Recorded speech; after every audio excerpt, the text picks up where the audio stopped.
سلامونه قدرمنو لیدونکو، په دې هیله او امید چې تاسو به روغ جوړ خوښ خوشحاله او صحتمند وئ. په نن ویډیو کې به تاسو ته دغسې طریقه در وښیو چې تاسو به د فیسبوک په مسنجر کې د نورو کسانو پیغامونه او مسیجونه ګورئ، خو هغوی ته به هیڅ معلومات هم نه کیږي چې د هغوی پیغامونه یا مسیجونه تاسو کتلي هم دي. خو مخکې له دې څخه چې تاسو ته دغه طریقه در وښیو، تاسو دغه ویډیو در سره دلته لایک او چینل هم له دې ځایه سبسکرایب او دغه د ګنټۍ علامه هم ووهئ.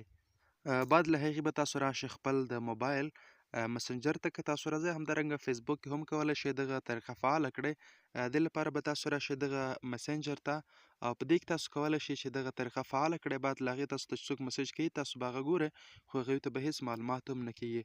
نو مثلا راځم دغه د پریس نیو په نوم کس موږ ته مسیجونه کړي دي، خو دغه پیغامونه چې کله هم موږ وګورو بیا هغوی ته معلومات کیږي چې دلته دوی پیغامونه لیدلي دي، خو دغه سیټینګ چې کله هم ورباندې فعاله کړو بیا دوی ته هیڅ معلومات هم نه کیږي.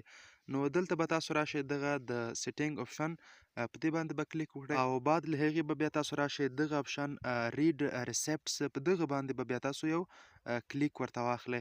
کله هم چې تاسو په دغه باندې کلیک وکړئ دا په هر اکاونټ کې له اوله فعاله وي، تاسو به په دې باندې کلیک وکړئ تر څو غیر فعاله شي. یعنې کله هم چې دغه غیر فعاله شي بیا چې تاسو ته څوک پیغام کوي هغه به تاسو ګورئ، خو دوی ته به معلومات نه کیږي. د دغې طریقې ثبوت هم اوس تاسو ته درښیو چې آیا دا رښتیا کار کوي او که نه.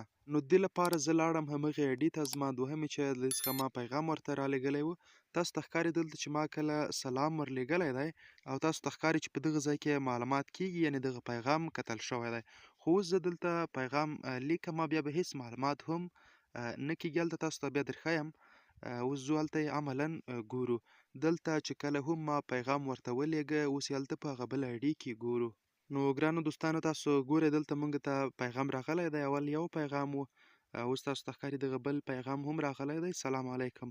دلته دغه مسیج موږ ولیده خو هلته به معلومات نه کیږي چې دغه پیغام کتل شوی دی. اوس هلته بیا تاسو ته درښیم، تاسو ته ښکاري چې دلته ما دغه پیغام په هغه بل آی ډي کې لیدلی دی، خو داسې نه ښکاري چې دغه دې لیدل شوی هم وي، یعنې دغه علامه نه ورباندې راځي.